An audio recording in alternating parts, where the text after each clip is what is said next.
Alors bonjour à toutes et à tous, j'aimerais partager avec vous aujourd'hui une notion absolument extraordinaire, absolument magnifique, et je suis tellement heureux de pouvoir vous la partager parce que cette notion-là, c'est une notion à laquelle je vis, mais je suis honnête avec vous, je ne vis pas suffisamment avec cette notion-là justement. J'aimerais vivre beaucoup plus avec, donc c'est pour ça que je vous la partage. En même temps, je me renforce moi-même. Alors bien évidemment, avant de commencer, j'aimerais dédier ces paroles de Torah pour la guérison complète de Simcha Gita Alegria Bat Mazal Tov, ainsi que la guérison complète de Nathalie Yafa Rachel Bat Chava. Kadosh Baruch Hu leur envoie la refoua shlema bezrat Hashem, amen ve amen, parmi tous les malades du clan Israël. Alors, vous savez, lorsqu'on observe la beauté de la création du monde, c'est très important d'analyser justement la nature, d'analyser la beauté du monde dans lequel Akadosh Baruch Hu nous fait évoluer, parce que justement, il y a des messages qui sont des messages de base, ne serait-ce de voir que pourquoi Akadosh Baruch Hu a créé un monde si diversifié, avec tellement de poissons, il aurait pu nous créer un monde avec un poisson, un saumon, voilà, un saumon, une poule, une pomme de terre et une pomme. Voilà, Bezrat Hashem, Be'atzlacha, et débrouillez-vous avec ça, et bon appétit. Et on ne se serait pas plaint, parce qu'on n'aurait pas pu croire, on n'aurait pas su qu'il puisse avoir autre chose.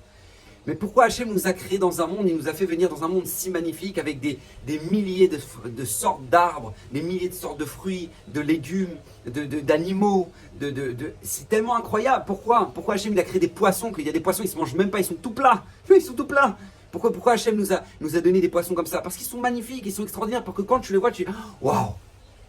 C'est juste pour ça. Hashem t'a fait venir dans un monde qui est magnifique. Pourquoi? Parce qu'il veut que tu sentes qu'il t'aime. Il aurait pu te créer un arbre, un sapin, et puis c'est tout, voilà, qu'il n'y a que des sapins dans le monde. Eh ben non. Il va te créer des palmiers, des sapins, des trucs, des pommiers, des oliviers. C'est Ishtabar chez moi là. Pourquoi? Pour que quand tu observes là, tu vois, Hashem, waouh, combien tu m'aimes. Quel monde tu m'as donné. Et vous savez que le mot Ateva, la nature, c'est valeur numérique 86 et ça a la même valeur numérique que Elohim. Pourquoi? Parce qu'Akadosh Baruch Hu se cache justement à travers la nature, et en analysant la nature, on découvre la grandeur d'Hachem. Et il y a plusieurs marottes, mais là je n'ai pas le temps de vous les ramener, mais il y a plusieurs marottes qui ramènent justement cette notion-là. Mais une notion qui est essentielle et que j'aimerais partager avec vous, et qui, je vous assure que je vous demande de partager autour de vous au maximum cette notion-là, parce que c'est une notion qui nous parle tellement, elle est tellement incroyable, et peu de gens font attention à ça, mais c'est tellement beau. Vous observez, tout ce qu'Hachem crée, c'est de forme arrondie. Tout ce qu'Hachem fait, c'est de forme arrondie. Vous regardez les astres, les planètes, les étoiles, d'accord, de l'eau. Une goutte d'eau qui tombe, elle ne tombe pas carrée. Tout est de forme arrondie, mais non pas de forme carrée. C'est-à-dire que tu regardes les arbres, regardez les arbres derrière moi, là, d'accord? Vous voyez, ces arbres-là sont de forme arrondie. Les animaux, les êtres humains, d'accord? Il y en a même qui se trouvent trop arrondis, justement, d'accord? Justement. Et donc tout ce qu'Hachem crée dans ce monde, les fruits, les légumes, t'as pas de tomates carrées, t'as pas de fruits qui sont carrés. Non, tout est arrondi, les bananes, les trucs. Alors que tout ce qu'il nous demande de faire, c'est carré.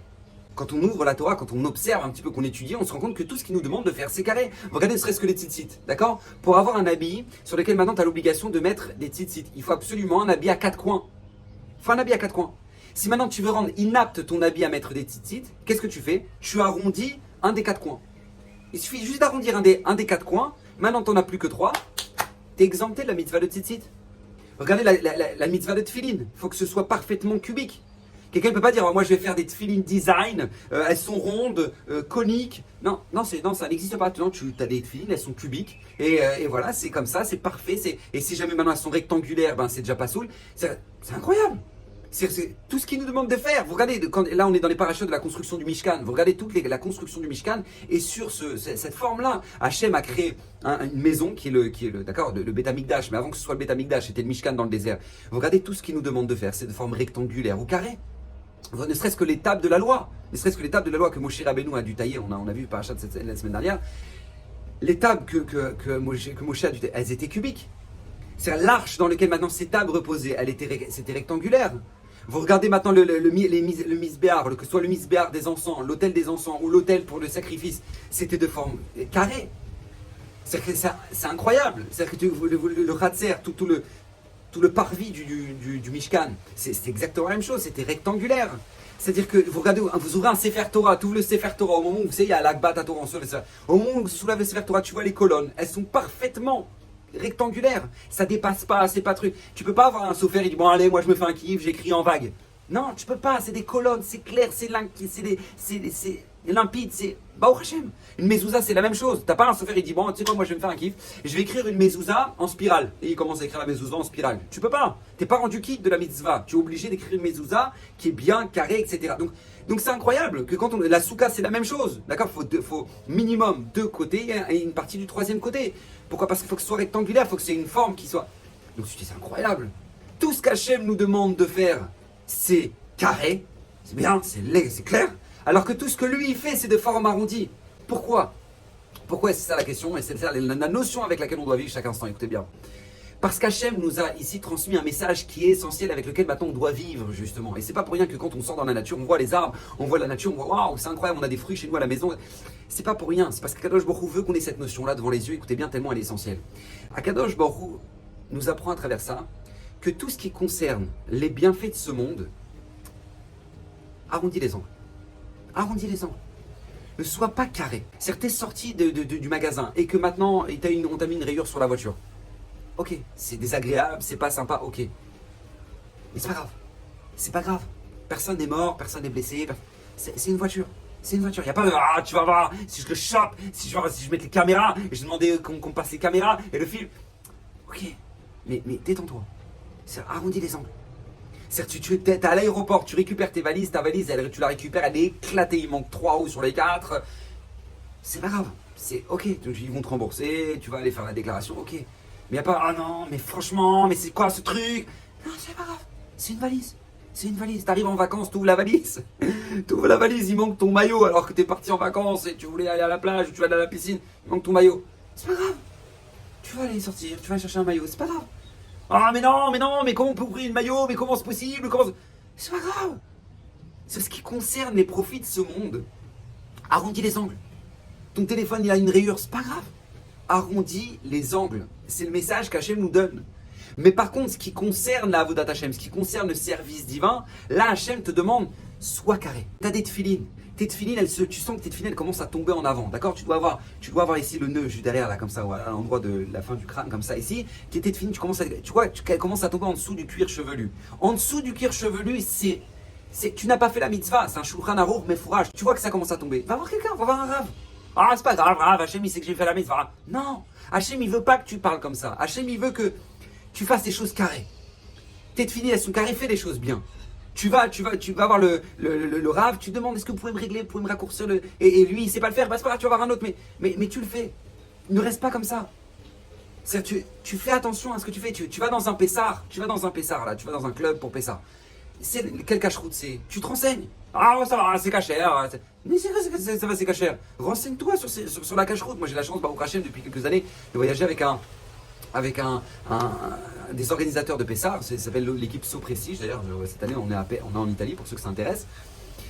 Et l'année dernière, on était déjà en Italie. Et écoutez bien cette histoire incroyable. J'étais assis à table avec ma femme et mes enfants. Et il y a un serveur qui arrive. Et c'est un serveur français, parce qu'ils font venir leur serveur de France. Enfin, une partie. Et le serveur, il dit Monsieur le rabbin, je voudrais juste vous dire une chose. Sachez que vous mangez super cachère. Alors je lui dis oui je sais, c'est Rav Rottenberg, donc je crois que le séjour est cachère. Il dit non mais Rav, moi j'ai jamais vu ça. Je dis mais pourquoi vous me dites ça comme ça? Je dis au serveur, maintenant il n'est pas juif encore une fois. Il dit non parce que moi j'ai déjà fait des Pessah. Le serveur qui me dit ça, il dit moi j'ai déjà fait des Pessah. Ah je vais vous raconter ce qui se passe dans les cuisines, c'est pas ce qui se passe ici, il m'a dit. C'est pas ce qui se passe ici. Je dis mais pourquoi dites-moi en plus. Il dit, je vous donne un exemple très simple. Il y a 2 ans, j'étais dans un Pessar.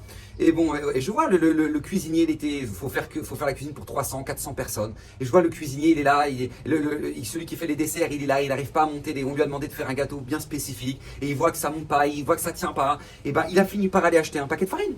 Il a mis un paquet de farine, il a mis de la farine. Devant moi, il a mis de la farine. À Pessar. Comme s'il me raconte le serveur. Et le gâteau, il a tenu. Voilà, il était content. Donc les gens ils sont contents, le gâteau il a tenu. Mais avec quoi il a tenu le gâteau? Avec de la farine, avec du chametz. C'est combien il y a de problèmes dans les mimounas, dans les trucs. C'est l'ouïouban. C'est quand on réfléchit 2 secondes, quand on se renseigne un petit peu. C'est la base. T'emmènes ta femme, t'emmènes tes enfants. Tu peux pas moins bien manger cachère que chez toi. Et donc t'es obligé de vérifier. Mais c'est ta cache-route, c'est Pessar. Manger du Hametz à Pessar, c'est Chayav Karet. C'est la Neshama, elle est retranchée. Donc tu es obligé de faire attention. Tu peux pas aller dans un séjour et faire comme si, bah non, si Dieu veut. Il n'y a pas de si Dieu veut. Akadosh Baruch Hu, il veut que maintenant toi tu sois carré. Renseigne-toi. Et un bon hercher, une bonne cache-route, que tu es sûr que. Et il m'a dit, les serveurs, il m'a dit, je vous assure, là, vous mangez bien cachère. Et ça m'a fait plaisir. Parce que c'est ça qu'Akadosh Baruch Hu attend de nous. Akadosh Baruch Hu attend que ce qui concerne la Avodat Hashem, ce qui concerne le service divin, tu sois clair. Vous savez jusqu'où ça va. Écoutez bien, c'est une histoire absolument magnifique. C'est qui s'est passé avec Rav Shteiman, Zecher Tzadik Kadosh Livracha, qui était le Gadol Ador, d'accord, il y a encore quelques années, à Bnei Brak. Il avait un problème parce qu'il avait une souris dans son appartement, Rav Shteiman. Donc ils ont mis un attrape-souris. Un attrape-souris, vous savez, une boîte comme ça qui enferme la souris, qui l'attrape, pas qui la tue, mais qui l'attrape. Donc ils ont mis l'attrape-souris, et dans la nuit, ils ont attrapé la souris. Maintenant, Rav Shteiman, qu'est-ce qu'il va faire avec la souris? Donc, la renvoyer dehors, c'est un problème parce que sinon les voisins, elle risque d'aller chez le voisin. Donc, tu peux pas la renvoyer dehors, la tuer. Ça va, il préférait pas la tuer. Pour lui, il n'y avait pas de raison de la tuer. Donc, qu'est-ce qu'il a demandé? Il a demandé à ses proches, il a dit faites-la sortir de Bnei Brak, vous allez dans les champs là-bas, avec des endroits perdus, vous la lâchez là-bas. Très bien. Donc, ils prennent la souris, ils l'emmènent dans la voiture et puis ils l'emmènent en dehors de Bnei Brak. Et dans la matinée, Rav Shteiman demande à ses proches est-ce que vous avez des nouvelles de la souris? Alors c'est dire quoi, Rav? On a des nouvelles de la souris. Non, est-ce que vous l'avez libérée? C'est bon, elle est remise en liberté? Alors il dit, je pense, Rav, tu peux te renseigner? Il demande Rav Shteiman. Il dit, ok, donc le proche il appelle, il dit, ouais, c'est bon avec la souris, c'est bon, vous êtes arrangé? Il dit, ouais, c'est bon, on l'a mis en liberté, c'est bon, impeccable. Ok, très bien. Donc il retombe à Rav Shteiman, il dit, Rav, bah au Hachem, c'est bon, ils ont libéré la souris. Ah bah au Hachem. Alors il demande au Rav Shteiman, il dit, mais Rav, qu'est-ce que ça peut vous faire maintenant? S'ils ont libéré la souris, pas libéré la souris, ça change quoi? Écoutez bien ce qu'il dit Rav Shteiman, extraordinaire. On voit la grandeur des tzadikim dans le moindre détail. Et Rav Shteiman dit, en fait, c'est parce que, étant donné que j'ai attrapé cette souris là dans ma maison, donc comme moi je l'ai attrapée, donc ça devient ma propriété, c'est mon animal. Parce que c'est moi qui l'ai attrapé, je l'ai chassé, donc c'est à moi maintenant. Donc si c'est à moi, c'est marqué dans le Shulchan Aruch qu'on doit donner à manger à son animal avant de donner à manger, avant de nous nourrir. Et étant donné que maintenant cette souris-là, je ne savais pas si maintenant ils l'ont déjà libérée. Donc j'ai pas encore mangé ce matin. Donc je voulais juste savoir si en fait ils l'ont libérée pour pouvoir moi aller manger. Parce que j'ai pas encore mangé depuis ce matin. Ça vous imaginez un peu? C'est-à-dire que où il va? C'est-à-dire dans le moindre, combien moindre halakha du Shulchan Aruch, carré, tu as pris une souris, tu as pensé qu'il faut la libérer, une fois qu'elle est libérée, donc c'est plus ta souris, donc par conséquent tu peux aller manger parce que tu n'as plus la responsabilité. Incroyable! Ishtabar chez moi la had. Pourquoi? Parce que ces tzadikim là, ils vivent avec cette notion là que ce qui est carré, c'est notre service divin. C'est ce qu'Hachem il attend de nous. Et ce qui concerne les profits de ce monde, on arrondit les angles. Mais pourquoi je vous sensibilise sur cette notion là qui est tellement importante? Parce que vous verrez que naturellement, justement, on aura tendance à faire l'inverse. Naturellement, on aura tendance à être très carré sur tout ce qui concerne les profits de ce monde, mais arrondir les angles dans la Avodat Hashem. Pourquoi? Parce que le Yetzer Hara, il sait ça, le Satan, il le sait très bien. Donc c'est pour ça que justement, il tape là-dessus. C'est-à-dire que on se retrouve dans une génération où maintenant les gens peuvent changer de téléphone tous les ans, et ils achètent un téléphone à 1200 €. D'accord? Donc un nouveau téléphone tous les ans. Ça fait 5 ans, ils ont déjà 4 nouveaux téléphones. Mais les mezuzot, ça fait 15 ans que c'est les mêmes. Je n'ai pas compris. Ta mezouza, ça fait 15 ans, c'est les mêmes. Peut-être tu les changes. Oh, vous savez, voilà, le prix d'une mezouza, quand même, pas exagéré. Et puis on m'a dit que c'est bon. Et puis voilà, je vais faire vérifier. Mais on m'a dit que c'était cachère. Je crois pas. Ton téléphone, tu l'as changé alors que l'autre il marchait encore. Il marchait très bien. Il fonctionne. Les gens ne savent même pas faire la différence entre le 13, le 14 et le 15, l'iPhone. Ah bon, le design, le truc, machin, c'est sur des détails. T'as besoin de changer un téléphone à 1200 €. Mais tes mezuzot en attendant. Pourquoi? Parce qu'encore une fois, notre nature sera d'être très carré, d'être à la pointe dans la dernière technologie, d'avoir les derniers AirPods et les derniers trucs et les derniers machins, alors que ce qui concerne la mezouza et tes tefilines, mes tefilines, c'est mon grand-père qui me les avait passés, qui lui-même les avait de son grand-père. Mais attends, je comprends pas, c'est pas le verset original là. J'ai compris, c'est les tefilines. Elles vont t'emmener dans le Olam Haba.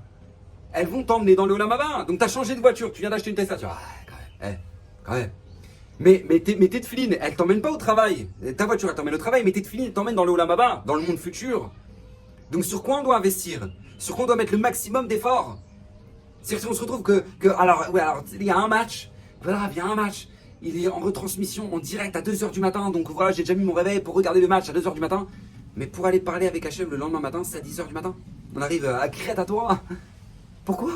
Parce qu'encore une fois, je vous dis ça parce que ça nous concerne tous. Ça nous concerne tous, on est tous concernés dans ce problème-là. Parce que ça nous touche tous, ça. Le fait d'être capable de pouvoir faire des choses et d'être à l'heure, là au moment où il faut, etc. Mais dans les choses qui sont bien plus essentielles, Ça va, moi, j'arrive à Ishtabar, ça va, on dirait, je suis déjà là déjà, c'est déjà bien, je suis déjà là. J'ai pas compris. Tu fais pas une tova au bon Dieu quand tu viens prier. C'est bon Dieu qui te fait une tova que tu peux lui parler. C'est pas l'inverse. Mais on oublie avec le temps. On oublie avec le temps et très vite. Comment on est capable de marcher? Tu marches dans la rue, tu vois une paire de chaussures, ouais, elle était à 400 euros, promotion 200 euros, incroyable, 200 euros, tu y vas, machin, t'es prêt à les mettre les 200 euros, tu regardes, tu mets tes chaussures, t'essayes, tu mets là, tu trouves la pointe sur le truc, non, c'est trop petit, tu demandes la taille au-dessus, ah, désolé, on n'a pas la taille au-dessus, désolé. Ah bon, bah c'est pas grave, ah, dommage et tout, j'étais prêt à, ah purée, une paire à 400 euros, 200 euros, c'est une affaire de folie, t'étais prêt à les mettre les 200 euros. Maintenant tu sors du magasin, tu vois un Rosh Yeshiva. Rosh Yeshiva dit voilà, ça vous dérange pas de soutenir un petit peu ma Yeshiva, Bezrat Hashem, pour qu'il y ait plus de Torah dans le monde, pour que nos Bachoum puissent étudier comme il le faut. Si vous pouvez soutenir ça à l'auteur de 50 euros. 50 euros, 50 euros, écoutez, je vais regarder parce que vous faites des serfas? Est-ce que vous faites des serfas? Parce que déjà c'est important pour moi que vous faites. De quoi on parle? T'étais prêt à mettre 200 balles dans une chaussure, là maintenant une paire de chaussures parce qu'elle était à 400 et maintenant elle est à 200. T'en avais besoin? T'as pas de chaussures? T'en as des chaussures, mais t'étais prêt à les mettre les 200 là. Et là, 50 euros pour acquérir les Netzachim, l'éternité. Écoutez, je vais regarder. Il y a un reçu certain. Regardez comment on est. C'est incroyable, mais c'est important de s'analyser. Je caricature un peu, mais à peine. Mais pourquoi? Parce que c'est important de s'analyser, c'est important de se remettre les choses en place, parce que c'est tellement important d'avoir cette notion-là devant les yeux. Notre avodat Hashem, c'est carré. Et c'est ça qu'Hachem attend de nous. Et ce qui concerne les profits de ce monde, arrondis les angles, c'est pas grave. Par contre, nous disent les commentateurs, et ça c'est un message qui est extraordinaire, c'est qu'il y avait un ustensile dans le Beth Amikdash qui était de forme arrondie. C'était le seul de tous les ustensiles qui étaient de forme arrondie. La menorah, c'est une marloquette, mais c'est une marloquette rishonim entre Rashi et le Rambam. Est-ce que maintenant les tiges étaient droites ou elles étaient arrondies? C'est une marloquette. Mais il y a un ustensile sur lequel tout le monde est d'accord que c'était rond, c'était la cuve. La cuve, dans laquelle maintenant c'était une source d'eau, dans laquelle maintenant les Kohanim faisaient Netilat, Yadaïm, Netilat des pieds et des mains avant de commencer le service au temple. Et les commentateurs posent la question, tout est carré dans le Mishkan. Donc Hachem, il n'aurait pas pu faire un truc carré? Oui, il aurait pu Hachem faire un truc carré. Pourquoi maintenant il fallait que la cuve absolument soit ronde? Et les commentateurs nous disent quelque chose d'extraordinaire, un message incroyable, écoutez bien. Ils nous disent parce que de cette cuve-là, on prenait de l'eau pour faire boire la femme sota. La femme sota, c'est la femme qui était accusée d'adultère. Et comme elle était accusée d'adultère, donc on lui faisait boire de l'eau, dans laquelle maintenant on effaçait la paracha de la femme sota, la femme qui est accusée d'adultère, et on lui faisait boire. Si elle avait fauté, alors elle se décomposait. Et si elle n'avait pas fauté, c'était une source de bracha pour elle. Et on allait chercher de l'eau de cette cuve-là, justement, la cuve des Kohanim. D'accord? Et la Torah nous dit, pour faire le shalom entre l'homme et la femme, il faut savoir arrondir les angles. Il faut savoir arrondir les angles. Il ne faut pas être arrondir les angles. C'est ça qu'Hachem attend de nous. Et je donne un autre exemple extraordinaire de cette notion-là avec Rav Shteiman. Rav Shteiman, lui, il était très marmire, il faisait très attention de ne pas manger de bananes. C'est une khumra. Pourquoi? Parce que tout simplement, Rav Shteiman, il y a un problème, il y a une marloquette en fait. Est-ce que maintenant, il y a une divergence, est-ce que maintenant la banane c'est boré periadama, c'est un fruit qui vient de la terre ou un fruit qui vient de l'arbre? Je m'explique.